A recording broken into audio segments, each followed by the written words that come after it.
দর্শক, নয়া দিগন্তর ফেসবুক লাইভে আমি স্বাগত জানাচ্ছি সোহাগ ইসলাম। যেখানে জীবনযুদ্ধে হার মেনে মৃত্যুবরণ করেছেন আছিয়া, ঠিক তেমনই এক ঘটনার পুনরাবৃত্তি ঘটল নীলফামারী সদরে।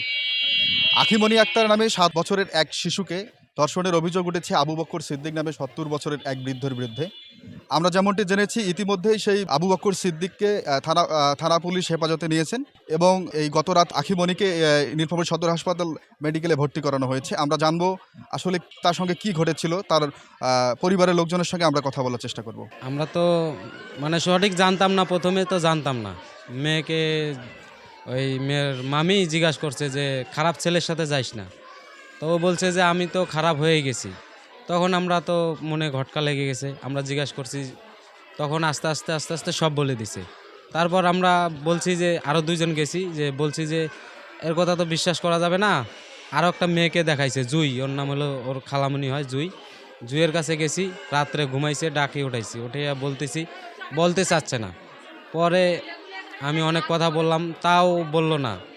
পরে যখন রাগ দেখাইছি তখন বলছে যে হ্যাঁ, ও আমাকে কাপড় খুলে দেখাইছে, ওইটা রেকর্ডও আমাদের কাছে আসতেছে, যার কাছে আছে রেকর্ডটা আছে। তারপর আমরা আবার বাড়িতে গেলাম, বাড়িতে যে সবাই আসা ওই আসামির বাড়িতে, আসামিকে ঘরের দরজা ঘুমাইছে, দরজা থাপড় দিছি, ওকে ধইরা বাইর করছি, বাইর করে বলছি। ও বলতেছে যে মেডিকেল করে প্রমাণ হইলে এটা করিস ওইটা করিস। তখন আমরা পুলিশকে ফোন দিছি, পুলিশ যে গেল আমার ভাগ্নির জবানবন্দি নিয়ে। তখন যেখানে ঘটনাটা ঘটছে ওইখানেও স্যাররা গেছিল, যে আসামিকে ধইরা নিয়ে আসলো, নিয়ে এসে আমরাও থানায় গেছিলাম। থানায় শারীরিক চেক যেটা বলে ওইটা চেক করে আবার আমাদেরকে সদর হাসপাতালে পাঠাইছে। ফাঁকা বাড়িতে ডাকে নিছে, জোর করে যাইতে চায় না, মেরে ফেলার হুমকি দিয়ে বলছে যে যদি কাউকে বলে দিস তাহলে তোকে মেরে ফেলবো, এরকম বলে তার সাথে খারাপ ধর্ষণ করা হয়েছে। এটা 4 দিন আগের ঘটনা। আমাদের গ্রামে এরকম ঘটনা ঘটে নাই। আমরা এর ন্যায্য বিচার চাই।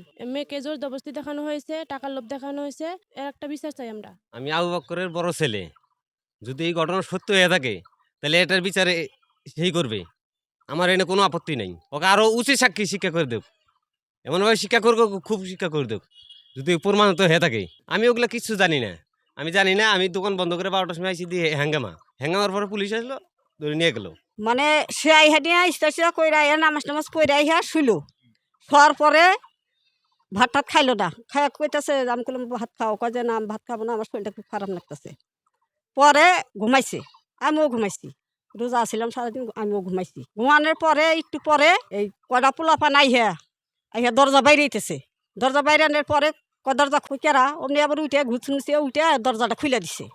খুলে দেওয়ার হাতেই 4-5টা পোলাপানে বাসিরে ধইরে দুয়ার মধ্যে ফালাইয়া আচ্ছা রহম মায়ের। আমি তো ওই যেখানে বইবা কানবার নিছি, এখন ওই মানুষের মুখ দেখুম না আমি স্বামীরে করবো, এতে এইটুকি। পুলিশ খবর দিল, ওরা খবর দেওয়ার পরে পুলিশ আইলো, আইয়া ঘরে গেল, তো করলো, জিগাইলো, কাপড় চোপড় গায়ে দিল, বলেন যে চলেন, রেপ কাজ করছেন, এই জন্য নিয়ে গেল। ধর্ষণের অভিযোগে আমাদের আজকে সকালে একটা শিশু ভর্তি হয়েছে, 7 বছর বয়স। শিশুটির যথাযথ চিকিৎসা চলছে এবং আমাদের যারা ম্যাডামরা পরীক্ষা নিরীক্ষা করছেন এবং এরা রিপোর্ট আমরা যথাযথ কর্তৃপক্ষের কাছে পৌঁছায় দেব।